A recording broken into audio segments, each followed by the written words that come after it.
इस कार्यक्रम के प्रायोजक हैं विमल। बोलो जुबां केसरी।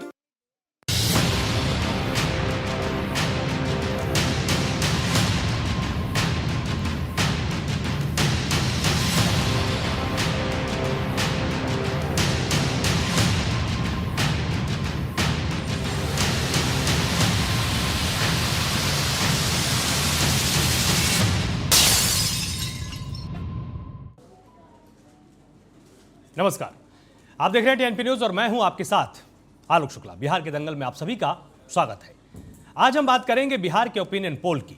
आपको बताएंगे कि अगर आज बिहार में चुनाव हो तो फिर किसका पलड़ा कितना भारी रहने वाला है। टीएनपी न्यूज के लिए जन आवाज ने सर्वे किया है। इसमें 28,240 लोगों से कई सवाल पूछे गए। अब एक अहम सवाल यह खड़ा होता है कि अगर बिहार में जातिगत जनगणना के बाद चुनाव होता है तो आखिर किस तरह का असर इसका चुनाव में देखने को मिलता है। इसका सर्वे भी किया गया और जनता ने अपनी राय इस पर दी है कि आखिर जाति जनगणना के बाद बिहार के विधानसभा चुनाव में कितना बड़ा इंपैक्ट देखने को मिलेगा। उसके आंकड़े भी एक बार हम दर्शकों को यहां पर दिखा देते हैं, क्योंकि लगातार जाति जनगणना की बात हो रही थी, लगातार उसके आंकड़ों को लेकर चर्चा हो रही थी। आखिर चुनाव में क्या असर होने वाला है। 243 विधानसभा सीटें हैं। सैंपल साइज यहां पर 28,240 का था। एनडीए को फायदा होगा ऐसा 27.2% लोग मान रहे हैं, लेकिन इससे कहीं ज्यादा 33.1% लोगों का मानना है कि महागठबंधन को फायदा होगा। चुनाव में कोई असर नहीं होगा ऐसा 27.7% लोगों का मानना था और 12% ऐसे लोग थे जिन्होंने अपनी राय इस सर्वे के दौरान स्पष्ट नहीं की थी। मतलब उन्होंने एनडीए और महागठबंधन के फायदे की बात स्वीकार नहीं की थी। तमाम मेहमान यहां पर मेरे साथ जुड़े हुए हैं। मेरे साथ सुमित शशांक हैं, प्रवक्ता बीजेपी के तौर पर। सुमित जी, आपका बहुत स्वागत है टीएनपी न्यूज में। इसके साथ ही मेरे साथ अनुकृति लगातार जुड़ी हुई हैं। अनुकृति जी, आपका फिर से एक बार स्वागत है। और साथ ही उत्पल जी यहां पर राजद का पक्ष रखने के लिए मेरे साथ यहां पर लगातार जुड़े हुए हैं। और मेरे साथ सर्वे एक्सपर्ट अमित जी भी यहां पर जुड़े हुए हैं। सबसे पहले सुमित जी, आपसे जानना चाहेंगे, क्योंकि देखिए जाति जनगणना को लेकर आपकी सरकार ने अपना मत स्पष्ट कर दिया और कहा कि अब जब भी जनगणना होगी तो उसके साथ जाति जनगणना भी कराई जाएगी। आप बिहार के विधानसभा चुनाव में इसका इंपैक्ट देखते हैं, आपको लगता है कि बड़ा असर पड़ेगा? देखिए, बिहार का चुनाव मुख्यतः विकासात्मक मुद्दों पे होगा और मुझे लगता है कि विकासात्मक मुद्दों पे लगातार भारतीय जनता पार्टी ने और खास करके एनडीए परिवार ने काम करने का लगातार काम किया।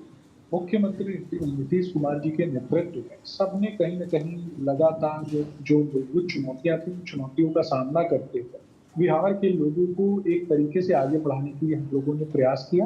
गांव, गरीब, किसान, मजदूर और अंतिम पायदान पे बैठा हुआ जो व्यक्ति उसने सपने देखना प्रारंभ किया। उन सपनों को पूरा करने का और खास करके उन सपनों को साकार करने की दिशा में हमने वचनबद्धता के साथ एक एक मिनट, एक एक सेकंड अपना जो सब कुछ एक तरीके से उस यज्ञ में आहुति के रूप में झोंक दी और हमने लोगों को एक तरीके से सशक्त बनाने की दिशा में प्रयास किया। बिहार में आप देखेंगे स्कूल कॉलेजेस की बात कर ले या फिर एक तरीके से बिहार में पलायन जिस तरीके से लालू राज में हो रहा था उसको रोकने की दिशा में लगातार हमने काम किया। आज वर्तमान परिदृश्य में जो लोग बाहर काम कर रहे थे वो लोग भी बिहार में जैसे उद्योग धंधे स्थापित हो रहे हैं वो लोग भी आ रहे हैं और इसके लिए डेवलपमेंट करने के लिए लगातार हमने जो काम किया है उसका एक तरीके से ये प्रतिफल मिल रहा है कि लोग स्किली डेवलप होकर अपने यहाँ जो लघु एवं कुटीर उद्योगों की स्थापना हुई उसमें सतत प्रक्रिया के अनुसार राज्य को आगे बढ़ाने के लिए सब काम कर रहे हैं।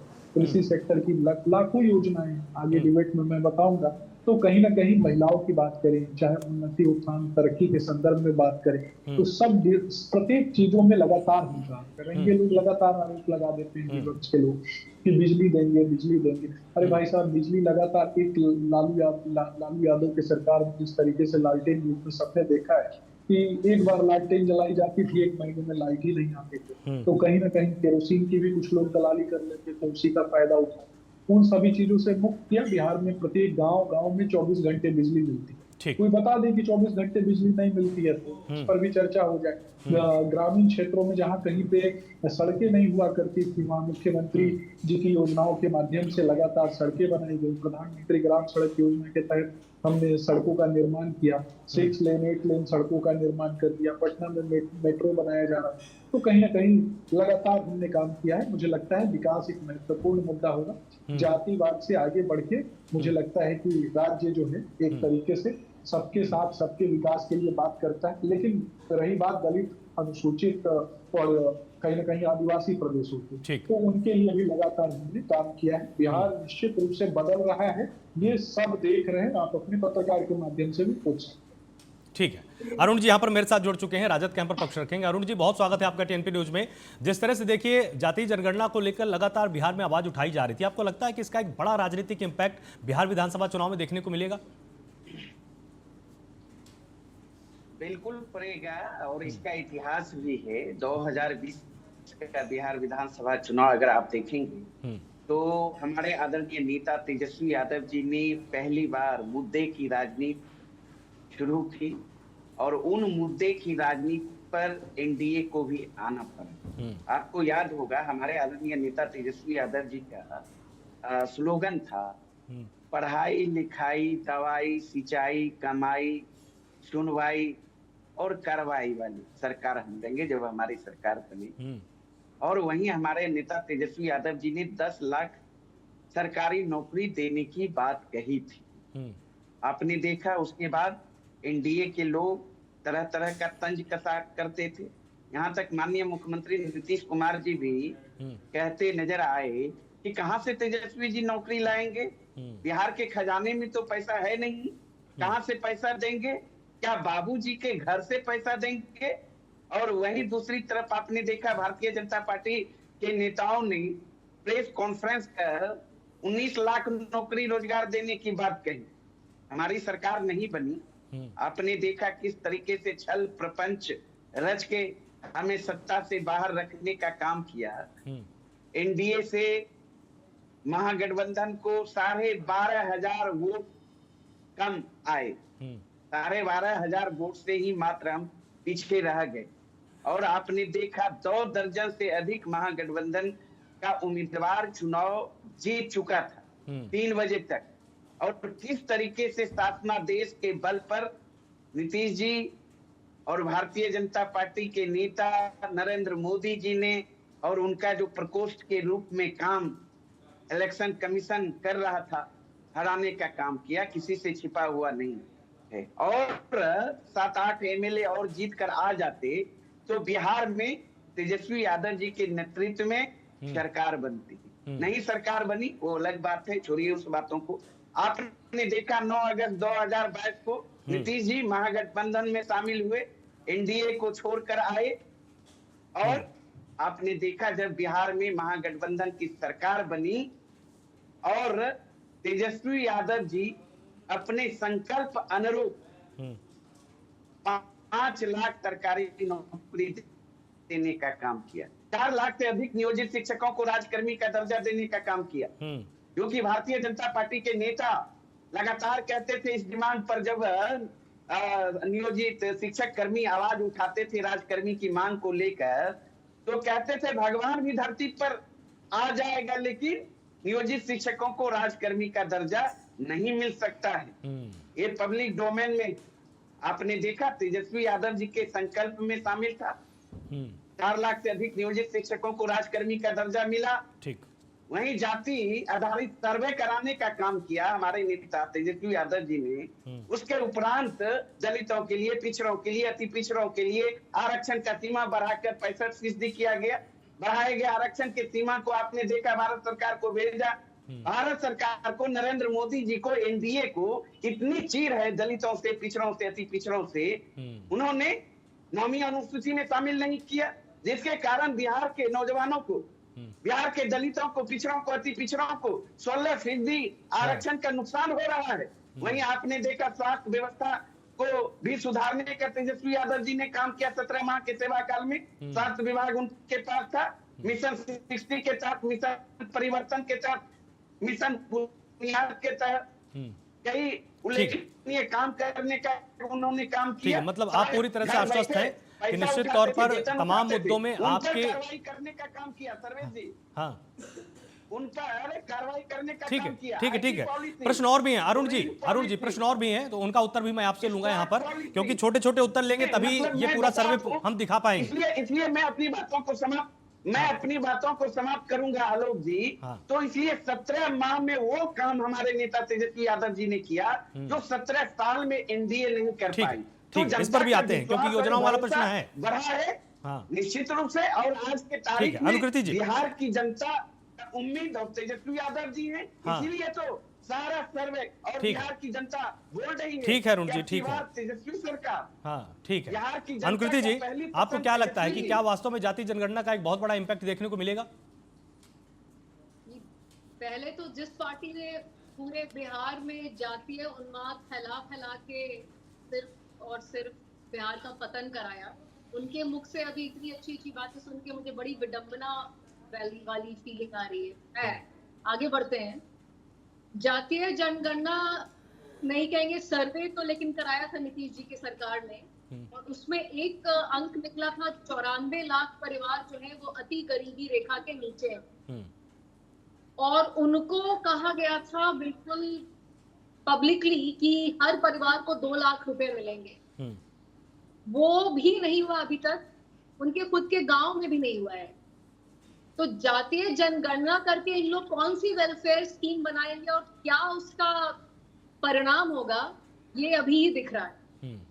दूसरी बात, जातीय जनगणना के बहुत पहले भी कुछ अंक हमारे साथ थे, जिसको हम मानव विकास सूची निकालने, चाहे यूएनडीपी की कोई रिपोर्ट या डब्ल्यूएचओ की कोई रिपोर्ट, उसमें हर बार आ रहा है कि ईबीसी ओबीसी जो अति पिछड़ा वर्ग है उसकी क्या हालत है, शिक्षा में, स्वास्थ्य में, इन्फेंट मोर्टेलिटी रेट में, मैटरनल मोर्टेलिटी रेट में, उन सब की हालत किसी से छुपी नहीं थी। तो पहले ही क्यों नहीं उनके लिए काम हुए कि आज तक जब हम निकालते हैं सर्वे तो 3% ग्रेजुएट निकलते हैं सिर्फ अति पिछड़ा वर्ग से, स्कूल तो दूर की बात। तो मैं बस इतना कह रही हूँ कि जातीय उन्माद लगाने के लिए जातीय जनगणना हुई है, जातीय जनगणना हुई है पॉलिटिक्स करने के लिए, ठीक, और लोगों को विश्वास दिला दिया जाएगा कि भाई हम आपके लिए सब कुछ कर रहे हैं। मेरा पूरे जनसुराज का बस यही सवाल है कि सारे आंकड़े आपके पास कई दिनों से हैं, कई सालों से हैं, ऑलरेडी उन पे क्यों नहीं काम हुआ? क्यों नहीं पिछड़ा वर्ग तक पहुंची उनकी चीजें, उनकी सुविधाएं तो मुहैया हो रही थी स्कीमों द्वारा? ठीक है, योजनाओं के द्वारा चिन्हित किया जा सकता था लेकिन इसका काम नहीं किया गया। अमित जी मेरे साथ यहाँ पर जुड़े हुए हैं। अमित जी, जब आपने सर्वे किया तो आपको क्या लगता है कि क्या वास्तव में जो जाति जनगणना वाला मैटर है वो बिहार की जनता के लिए बहुत ज़्यादा मायने रखता है, या जब टिकट का वितरण होगा सिर्फ ये तभी काम करेगा?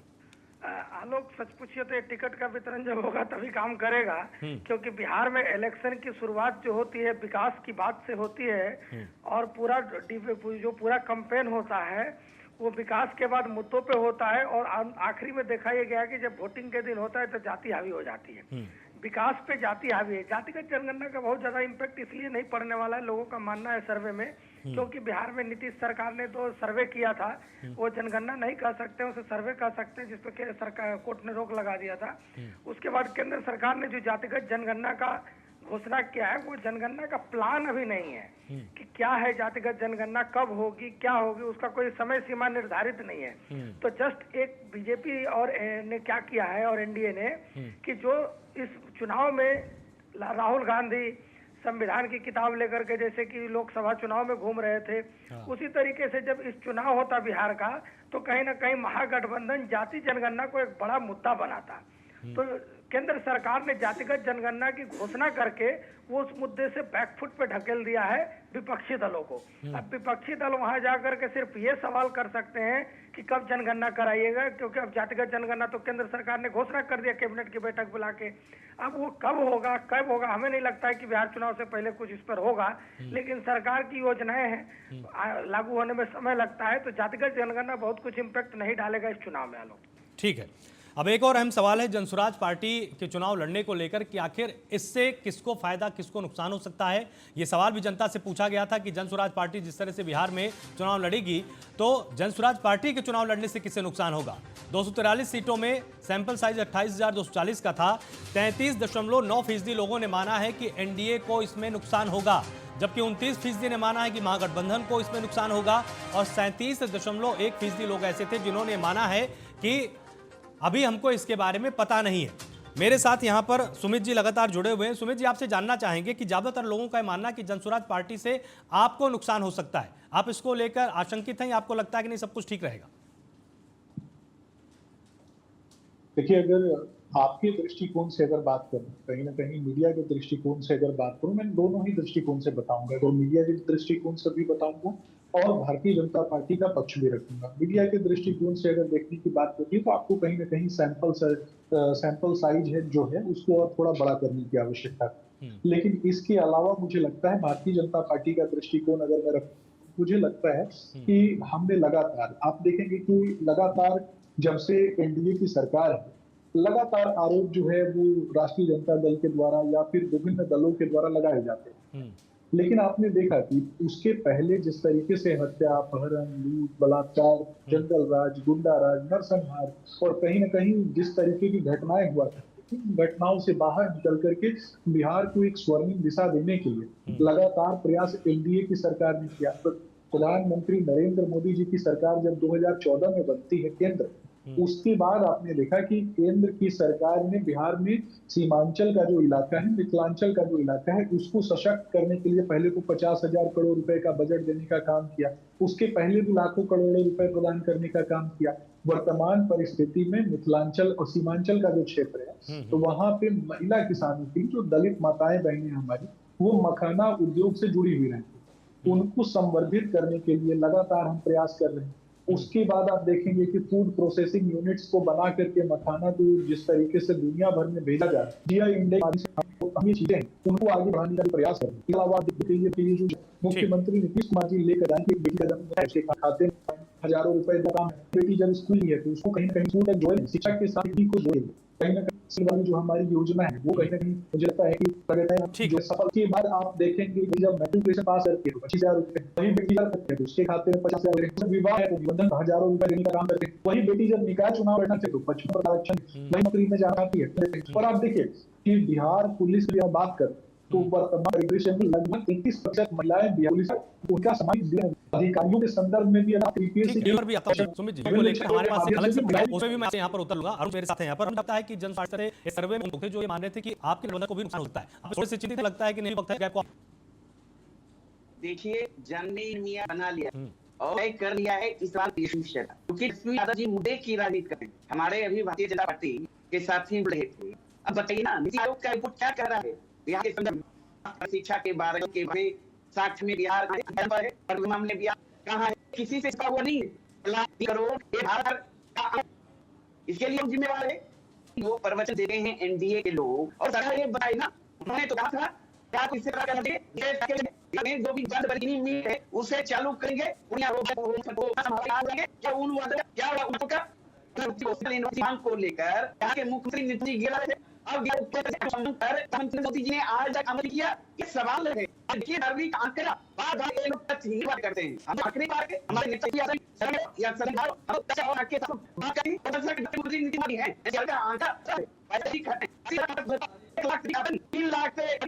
बात छोड़ दी। 3 कौन सा हुआ पटना में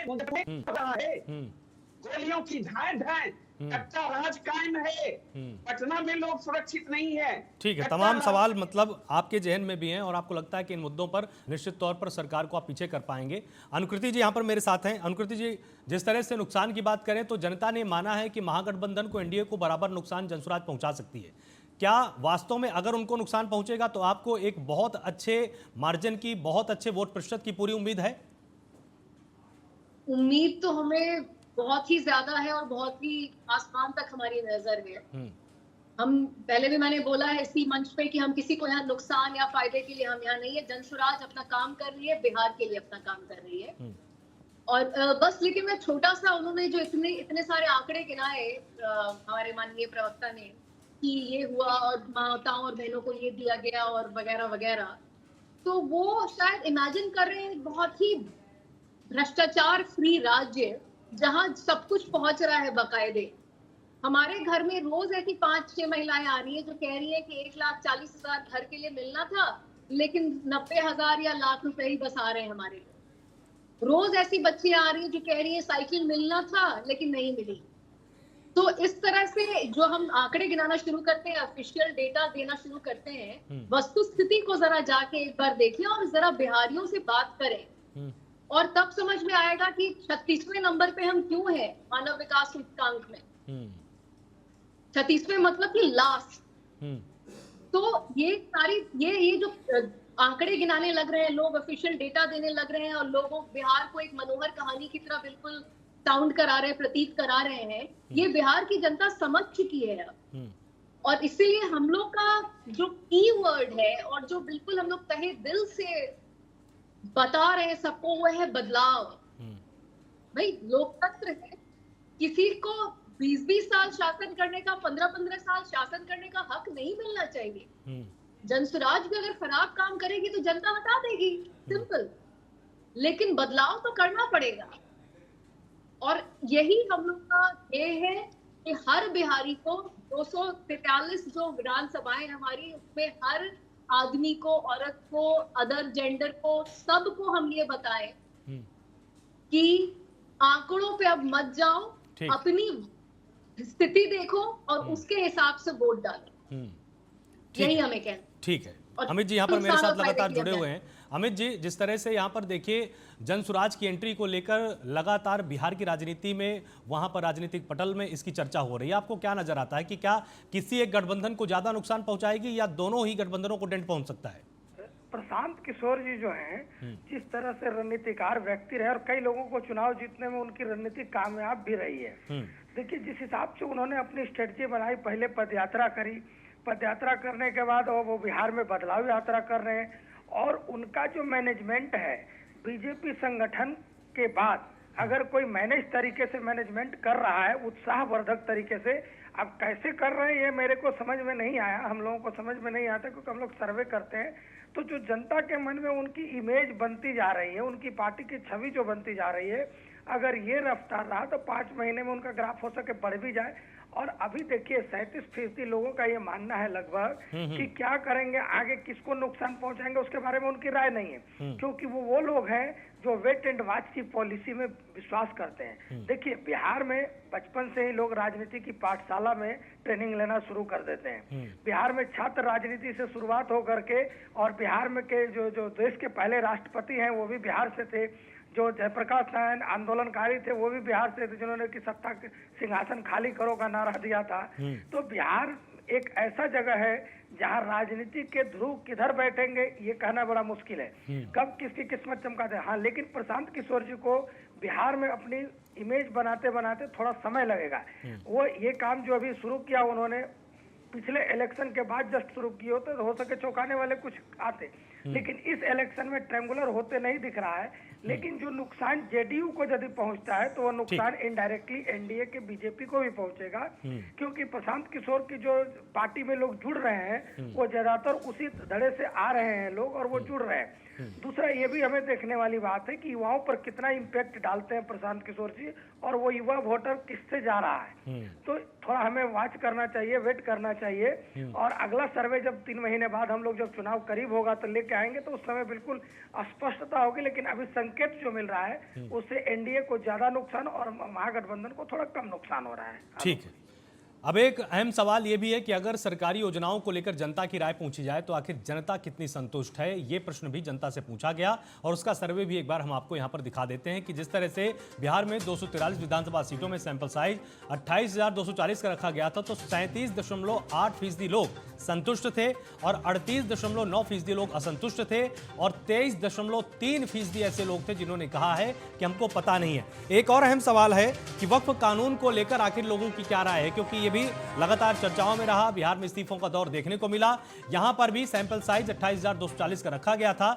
19.7% लोगों ने माना कि एनडीए को फायदा होगा वक्फ कानून पे और 33.2% लोगों ने माना है कि महागठबंधन को फायदा होगा। 34% ने कहा कि कोई असर नहीं होगा और 13.1% लोगों ने माना है कि अभी हम साफ तौर पर कुछ भी नहीं बता सकते हैं।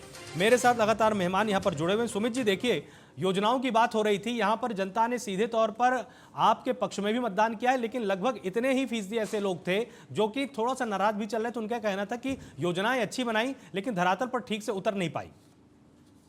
देखिए, आपके सैंपल साइज के अनुसार जो चीजें निकल करके आ रही है, लेकिन इसके अलावा भी मेरा मानना है कि हमारी टीम, खास करके भारतीय जनता पार्टी के जो कार्यकर्ता हैं, लोग एसी के कमरे में बैठ करके ट्वीट नहीं करते, लोग एसी के कमरे में बैठ करके एक राजनीति नहीं करते। भारतीय जनता पार्टी का कार्यकर्ता, इवन आप देखेंगे कि पन्ना प्रमुख तक जाकर के देखेंगे तो हमारा एक कार्यकर्ता होता है जो कहीं ना कहीं मूलभूत स्थानों पे जाकर के जो गांव गरीब किसान मजदूर हैं उनके बीच जाकर के योजनाओं के संदर्भ में बात होती है और उन योजनाओं का इम्प्लीमेंटेशन समाज में कैसे जाता है उसके संदर्भ में भी बात होती है। मैं एक छोटी सी योजना के संदर्भ में आपको बताऊंगा कि आप देखेंगे कि बीच में हम आयुष्मान भारत योजना के तहत कार्य कर रहे हैं और वर्तमान परिदृश्य में भी हमारी भारतीय जनता पार्टी के कार्यालय में और विभिन्न स्थानों पे आयुष्मान भारत योजना से के संदर्भ में कार्ड्स वगैरह जो हैं वो बनाए जाते हैं। मैं पूछना चाहता हूँ कि परिवार में खास करके एक बुजुर्ग व्यक्ति जिसके पास मतलब बहुत ज्यादा संसाधन अगर उपलब्ध नहीं है, SC/ST परिवार से आने वाला कोई व्यक्ति है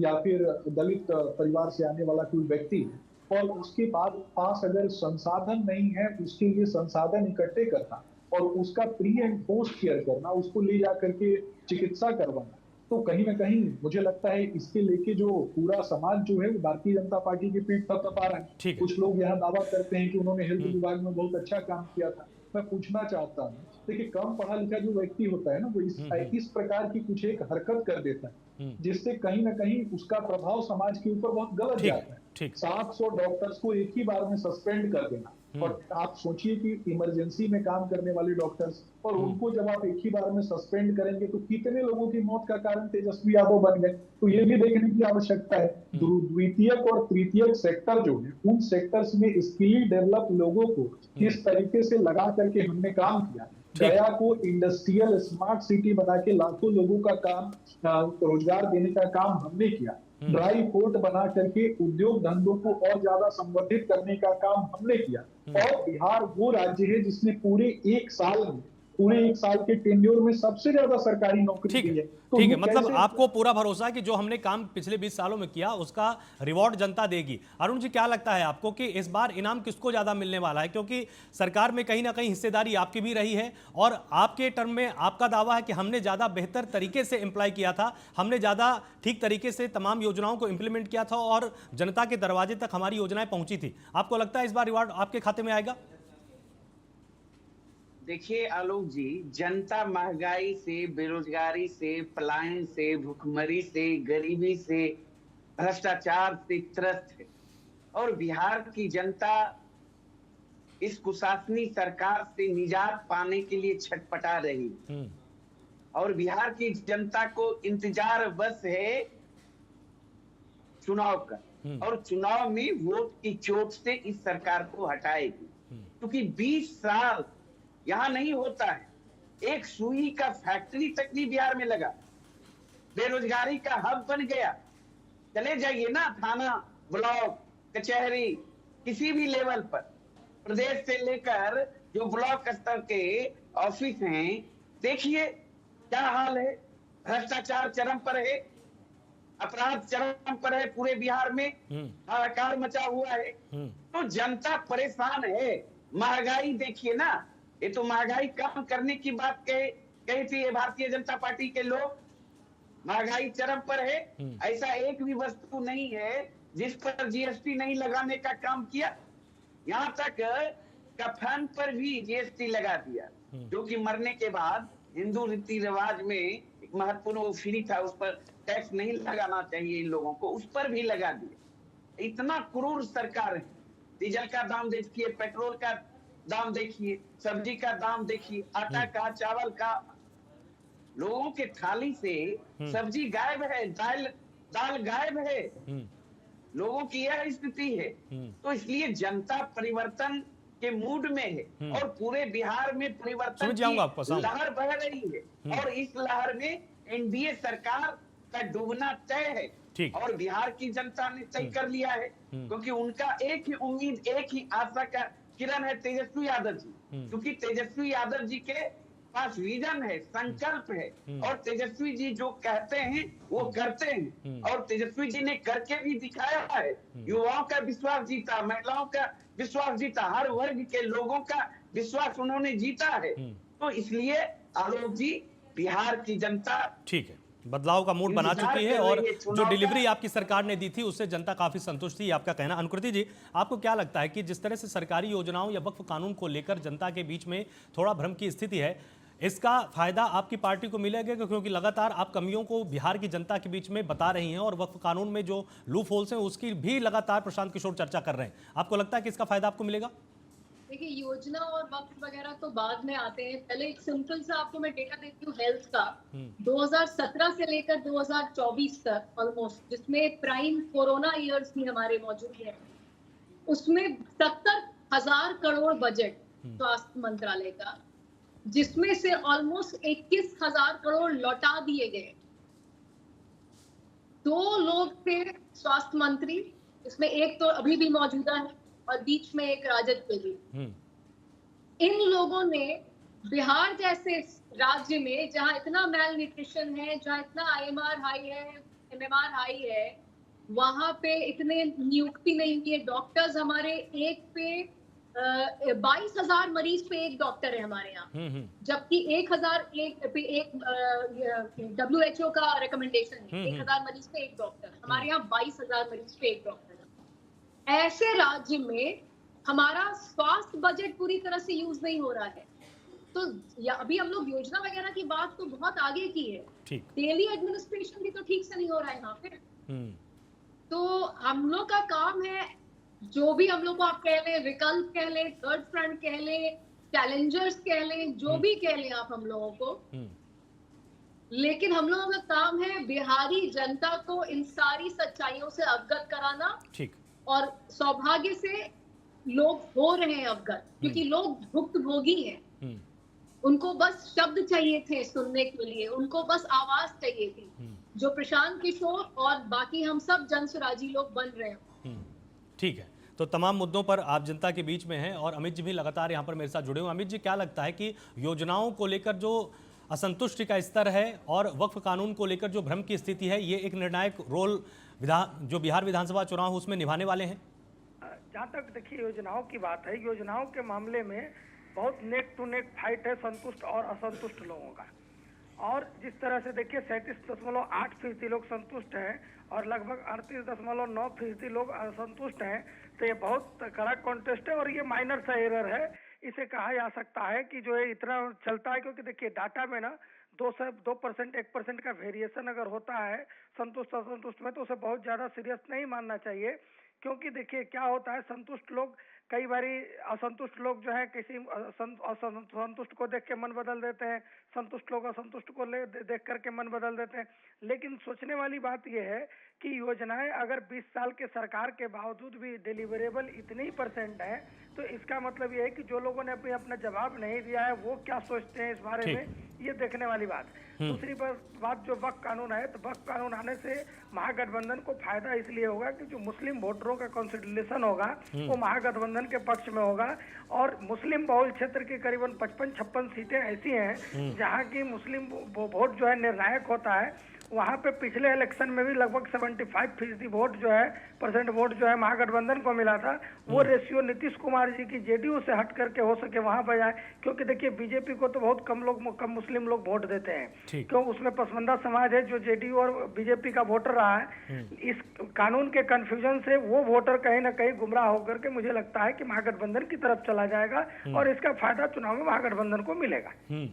बिल्कुल। अब एक अहम सवाल है कि अगर आज चुनाव बिहार में होता है तो आखिर किस गठबंधन को कितने फीसदी वोट यहां पर मिल सकते हैं, आखिर उनका वोटों का प्रतिशत क्या रहेगा, वो सवाल भी पूछा गया। तो सीटें 243, सैंपल साइज 28,240 का था। एनडीए के खाते में 37 से 39% वोट जा सकते हैं, वहीं महागठबंधन के खाते में 38 से 40% वोट जा सकते हैं, जनसुराज के खाते में 9 से 10% वोट जा सकते हैं और अन्य दलों के हिस्से में 13 से 14% वोट जा सकते हैं। लेकिन ये शुरुआती रुझान है, अगर ठीक से कैंपेनिंग की जाएगी तो इन आंकड़ों को बदला भी जा सकता है। मेरे साथ यहां पर सुमित लगातार बीजेपी का पक्ष रखने के लिए जुड़े हुए हैं। सुमित जी, आपसे जानना चाहेंगे कि जिस तरह से वोटों का प्रतिशत अच्छा खासा आपकी तरफ भी ट्रांसफर होता हुआ नजर आता है, आपको लगता है कि और थोड़ी मेहनत करेंगे तभी महागठबंधन से पार पाएंगे? देखिए, हम लगातार मेहनत कर रहे हैं, आंकड़ों पर नहीं, विश्वास करते हैं अपने कार्यों के आधार पे। अगर इससे पहले आपने एक प्रश्न यहाँ पे बड़ा मतलब आया, तो खास करके आप देखेंगे कि वह बोर्ड से संबंधित प्रश्न था। तो मैं बताना चाहूंगा कि जो बोर्ड भू माफिया की तरह कार्य कर रहा है और सबसे ज्यादा उसका शिकार अगर कोई हो रहा था तो वैसे परिवार की माताएं बहनें हो रही थी जिस परिवार में किसी कारणवश पुरुषों की संख्या कम थी और एक तरीके से कुछ एक लोगों के द्वारा वहां शोषण किया जाता था। ऐसी मुस्लिम महिलाओं का खास करके शोषण करने के बाद उनकी जमीनों को हड़प लिया जाता था।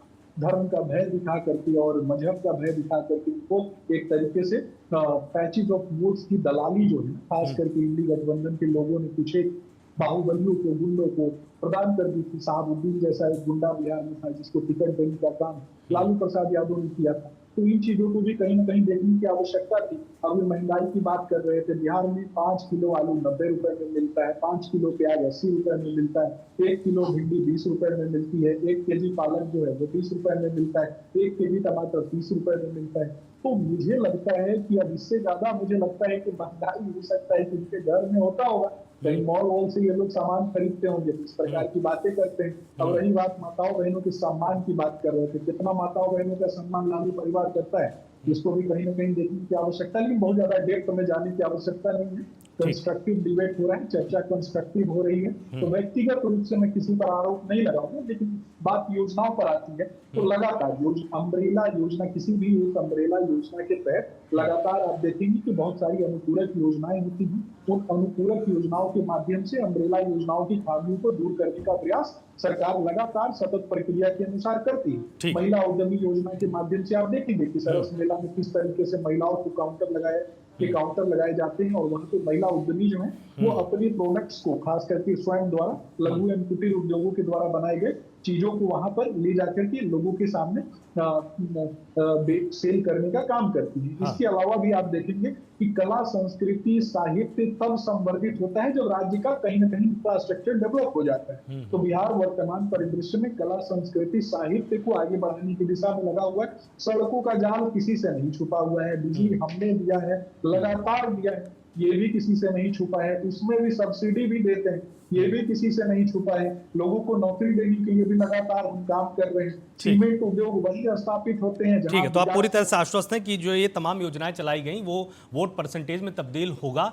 मेरे साथ यहाँ पर लगातार अरुण जी भी जुड़े हुए हैं। अरुण जी, अब आपसे एक चीज़ समझनी बहुत जरूरी है कि जिस तरह से 38 से 40% वोट आपकी तरफ ट्रांसफर हो सकता है, आपको लगता है कि ये पर्याप्त है या इसको आगे बढ़ाने के लिए और थोड़ी सी मेहनत करनी पड़ेगी? नहीं, एक आपका थोड़ा शॉर्ट सिंपल साइज है। अगर सिंपल साइज और विस्तार करेंगे तो आपको स्पष्ट ग्राउंड पर आप जाके देखिए ना, जनता गोलबंद है। जनता इस सरकार से मुक्ति चाहती है और जनता को विकल्प के रूप में तेजस्वी यादव मिल चुके हैं। तो ये कहने की जरूरत, इतिहास देख लीजिए ना, तमाम चुनाव देख लीजिए ना, बिहार विधानसभा का चुनाव 2020 का। तो इसलिए अब ये महंगाई की बात कर रहे थे, हमारी सरकार में तो 5 रुपया पसेरी आलू मिलता था, धनिया मिर्ची ऐसे ही दे दिया जाता था मुफ्त में। आज तो 5 रुपया में धनिया भी नहीं मिलता। मुफ्त देने की बात छोड़िए, 5 बगैर 20 रुपया से कम में नहीं देता या 10 रुपया से। तो ये स्थिति है महंगाई का। भ्रष्टाचार किसी से छिपा हुआ नहीं है, अपराध किसी से छिपा हुआ नहीं है। तो ये खटहरी सरकार को क्यों झेले बिहार की जनता, ये भी तो बड़ा सवाल है ना। तो इसलिए बिहार की जनता उब चुकी है इस सरकार से। सारी बातें अब पब्लिक डोमेन में है। अब यहाँ भावनात्मक नारा, भावनात्मक मुद्दा नहीं चलने वाला है।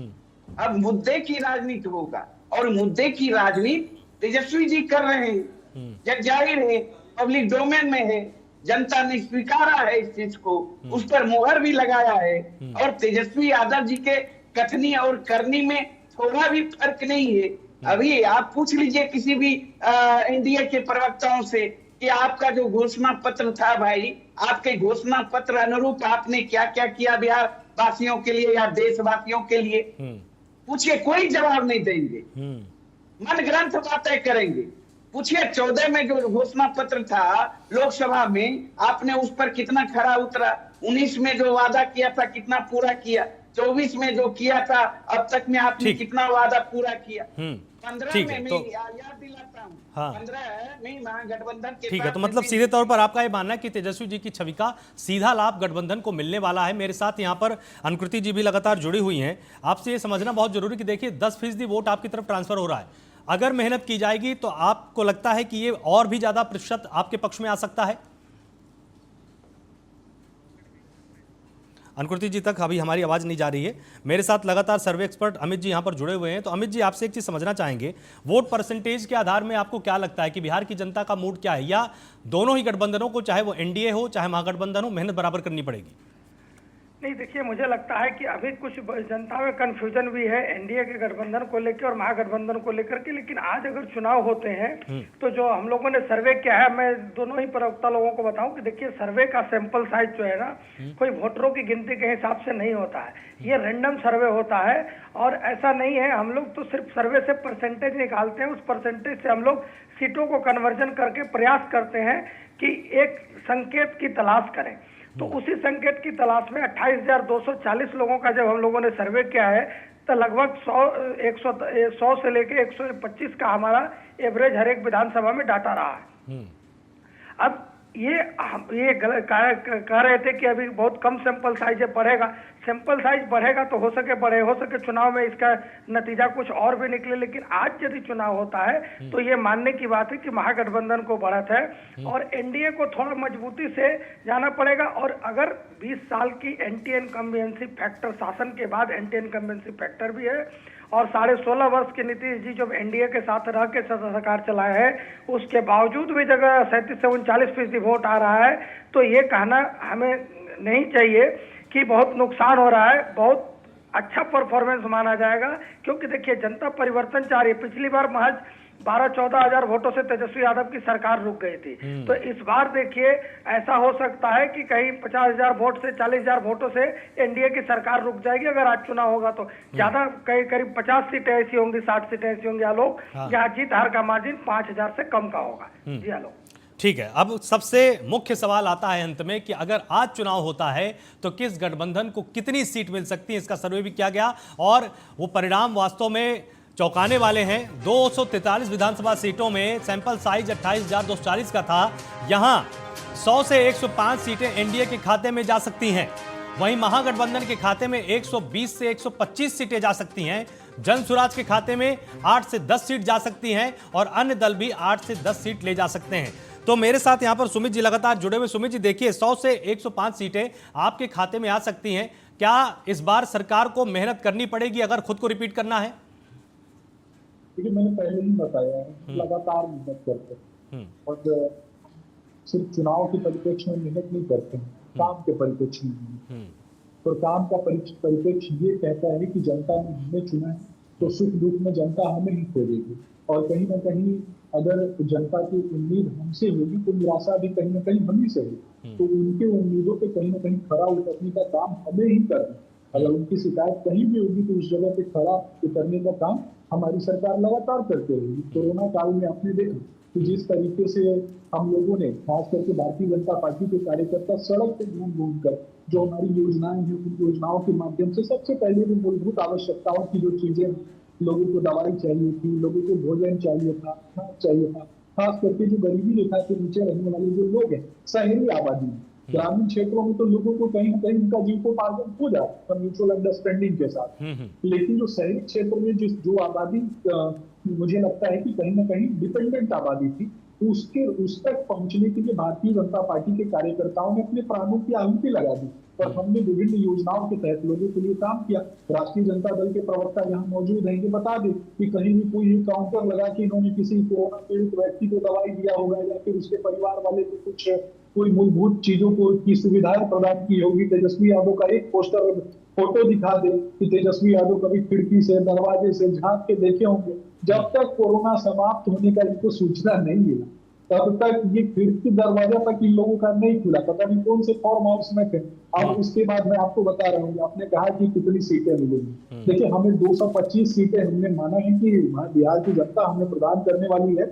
हमको 225 सीट प्रदान करे, चाहे जितनी भी सीट प्रदान करे, हम फ्री में धनिया लूटने का काम नहीं करेंगे। यह स्पष्ट रूप से हमारा काम है। हम किसी भी किसान की जो मेहनत है उसका वाजिब पैसा जो है उसको देने का काम करेंगे, चाहे वो धनिया हो चाहे मिर्ची हो। हम फ्री में ना किसी से लेते हैं, ना फ्री में किसी का सामान दबंगई दिखा के, अपने नेता होने का धौंस दिखा के उनसे लेने का काम करते हैं। कौन लोग करते थे सोफा उठवाने का काम? वो भी सब लोग जानते हैं। अपनी बेटी के शादी में कौन लोग करते थे, किस तरीके से किसी को एक तरीके से आपने देखा होगा मोटरसाइकिल का, पंचायती और बहुत सारी चीजों का। मुझे फिर डेप्थ में नहीं जाना है, क्योंकि फिर डिबेट डेप्थ में जाऊंगा तो चीजें जो है वो सिलेक्ट हो जाएंगी। ठीक। विरोधाभास की स्थिति जो है वो हाँ। नियमावली और कानूनों के ठीक है, अंतर्गत मतलब आप पूरी तरह से आश्वस्त हैं कि नहीं, अभी काफ़ी समय है और अगर मेहनत आपका गठबंधन करेगा तो आपके पक्ष में हो सकता है। लेकिन जिस तरह से अरुण जी देखिए, इस पूरे सर्वे में देखिए सैंपल साइज भले ही थोड़ा छोटा है, लेकिन अब जब इसमें सीटों का अनुमान निकाला गया तो अगर 125 को आप छू लेते तो आप तो बहुमत पा जाएंगे। आपको लगता है कि इस आंकड़े को आप और बड़ा कर पाएंगे, या आपको लगता है कि अगर मेहनत नहीं की तो ये घट भी सकता है? आलोक जी, जनता को अब अचेत मुखिया नहीं चाहिए, भ्रष्टाचार वाली सरकार नहीं चाहिए, अपराध वाली सरकार नहीं चाहिए, महंगाई वाली सरकार नहीं चाहिए, बेरोजगारी का हब बनाने वाला सरकार नहीं चाहिए। तो जनता का मन मियाज स्पष्ट है, उसमें अब कहीं संदेह नहीं। सृजन घोटाला से लेकर को घोटाला तक, बांध घोटाला तक, इनके सरकार में तो चूहे शराब पीते हैं, चूहे बांध कुचरते हैं, बेड पर पड़े मरीज को भी कुचल देते हैं चूहे। तो ऐसी सरकार चाहिए बिहार के लोगों को, जहां मुजफ्फरपुर बालिका गृह जैसा कांड हो, पटना के सड़कों पर नंगा घुमाया जाए महिलाओं को। ऐसी सरकार चाहिए? कोई चाहेगा? जो घर में भी सुरक्षित नहीं रहे। कट्टा राज किसे पसंद है? राक्षसी राज किसे पसंद है? तो ये जो राक्षसी राज है ना, कट्टा राज है ना, नीतीश कुमार जी के अगुवाई में, एनडीए के संरक्षण में, इस सरकार को हटाने के लिए तेजस्वी यादव जी के नेतृत्व में बिहार की जनता तैयार बैठी है आलोक जी। अब किंतु परंतु इधर उधर की बात बिहार में नहीं चलने वाली एनडीए का। अब कितना अधिकारी का सर पर ही गमला रोप रहे हैं। ये अचेत मुख्यमंत्री बिहार तो चला नहीं रहे हैं। अब इसके सहारे एनडीए फिर चाहेगी हम सत्ता में आ जाएं। ये तो 2020 में ही बिहार की जनता ने तेजस्वी यादव जी को जनादेश दे दिया। शासनादेश के बल पर ये लोग शासन में आ गए। तो ये अचेतता का भाव हर जगह, कल भी मंच पे आपने देखा होगा विक्रमगंज में, अब महिलाओं को सम्मानित करना था तो नीतीश जी चादर उठा के सम्मानित कर दिए प्रधानमंत्री जी को। अब क्या क्या बोल रहे हैं। तो ये तो भारतीय जनता पार्टी के लोग ही पहले ही सम्राट चौधरी बोलते थे रद्दी माल, रिजेक्ट, क्या क्या कहने की जरूरत नहीं है। तो बिहार की जनता अब ये अचेत मुख्यमंत्री को झेलने वाली नहीं है। और इस सरकार, ठीक है, तो आप अपनी जीत को लेकर बिल्कुल आश्वस्त हैं। मेरे साथ सर्वे एक्सपर्ट अमित जी भी यहां पर जुड़े हुए हैं। अमित जी देखिए, अब सीटों का आंकड़ा सामने आ चुका है। दोनों ही गठबंधनों को बहुत ही सावधानी के साथ चुनाव लड़ना पड़ेगा, मुद्दों को धार देनी पड़ेगी, क्योंकि ये संख्या समय के साथ बदल भी सकती है। क्या कहेंगे आप? देखिए, बिल्कुल बदल सकती है संख्या। और मैं अब भी एक बात बता रहा हूं कि अगर आने वाले समय में इसलिए चेंजिंग हो सकता है क्योंकि सभी पार्टियों के उम्मीदवारों का नाम आएगा। जो कुछ लोग विधायक से हो सके एनडीए के नाराज हो, कुछ लोग महागठबंधन के विधायक से नाराज, अगर ये कैंडिडेट बदल जाते हैं। उसके बाद एक चीज और भी है कि जिस तरह से केंद्र सरकार, जिस तरह से मोदी जी, प्रधानमंत्री जी कंटिन्यूअस बिहार दौरा कर रहे हैं, कहीं ना कहीं देखिए पार्टियां भी अपना सर्वे कराती है और उन सर्वे से उनको संकेत उनको भी मिल जा गया होगा कि क्या होने वाला है। तो कैसे उसको बेहतर ठीक करे, उसका क्राइसिस मैनेजमेंट कैसे करना है, इस पे पार्टियां काम कर रही होंगी। दूसरी चीज एक और भी समझने की बात है आलोक कि अभी मैनिफेस्टो भी आना है। जैसे तेजस्वी यादव महिलाओं के वोट में सेंध लगाने के लिए मैया योजना की बात कर रहे हैं, माँ बहन योजना की भी बात कर रहे हैं। बीजेपी भी उसका काट ढूंढने के लिए कोई और बात कर रही है। और सबसे बड़ी बात हमें ये भूलना नहीं चाहिए कि जब तक चुनाव होगा, चुनाव जाति पर आधारित हो जाता है। इसलिए सोशल इंजीनियरिंग के फार्मूले से कौन सी पार्टी टिकट देती है और क्या वो कैंडिडेट कर सकता है, इस पे बहुत कुछ डिपेंड करेगा। लेकिन एक चौंकाने वाली बात ये भी है इस सर्वे में कि 8 से 10 सीटें यदि प्रशांत किशोर लेकर के आ रहे हैं, आज के ट्रेंड में हो सके आगे बढ़े घटे ये एक अलग विषय है, लेकिन आज अगर चुनाव होते हैं तो ये ट्रेंड रहेगा। तो ये उम्मीद बिहार की जनता जरूर करेगी कि प्रशांत किशोर क्या बेस्ट कर सकते हैं, क्योंकि प्रशांत किशोर अगर 8-10 सीट लेके जाएंगे तो दो ही काम करेंगे, या तो किसी पार्टी को सहयोग करके सरकार में चले जा सकते हैं, या अगर इन दोनों से सैद्धांतिक नहीं होगा तो विपक्ष में रह करके 5 साल क्या जनता के सवालों का उठाते हैं या पार्टी को कंटिन्यू कैसे रखते हैं, ये देखने वाला विषय होगा। लेकिन अभी जो आंकड़े हैं ये कहना कि फाइट बिल्कुल नेक टू नेक है। देखिए 100 से 105 सीट अगर एंटी इनकम्बेंसी फैक्टर के बावजूद आज चुनाव हुए तो मिल सकते हैं। अभी किस गठबंधन में क्या गांठें पड़ेंगी और किस गठबंधन की सीटों का मामला सुलझ जाएगा, पेच फंसेगा नहीं, ये भी देखने वाली बात है। इसीलिए अभी हमें एक और सर्वे जब 3 महीने बाद हम लोग लेकर के आएंगे चुनाव के आसपास तो उसमें भी स्पष्ट हो जाएगा। लेकिन आज अगर चुनाव होते हैं तो हम कह सकते हैं कि महागठबंधन बहुमत के करीब है और एनडीए को थोड़ा सा संघर्ष करना पड़ेगा, जबकि 50 से 60 सीटें ऐसी होंगी जहां पे जीत हार का मार्जिन 5000 से कम का होगा। जी हेलो, बहुत बहुत शुक्रिया आप सभी मेहमानों का मेरे साथ यहाँ पर जुड़ने के लिए। चुनाव में काफ़ी वक्त है लेकिन कुछ महत्वपूर्ण फैक्टर यहाँ पर जरूर काम करेंगे। जिस तरह से विधायकों ने अपना काम किया होगा, उनका रिपोर्ट कार्ड क्या कहता है, जनता उनसे कितनी खुश है, इसके साथ ही विपक्ष में बैठे हुए नेता जनता के बीच में 5 सालों में किस किस समय उपलब्ध रहे, इसको भी काउंट किया जाएगा। जनता इसको भी देखेगी कि अब नेता जो वोट मांगने के लिए आए हैं ये 5 सालों में हमारे बीच में था या नहीं था। इसके साथ ही किसका साथी बिछड़ता है, किसका साथी जुड़ जाता है, ये तमाम ऐसे फैक्टर होंगे जो आने वाले दिनों में बिहार विधानसभा चुनाव में निर्णायक पटकथा लिखने वाले हैं। हर एक मूड को आपको दिखाएंगे, समझाएंगे, बस जुड़े रहिए हमारे साथ। नमस्कार।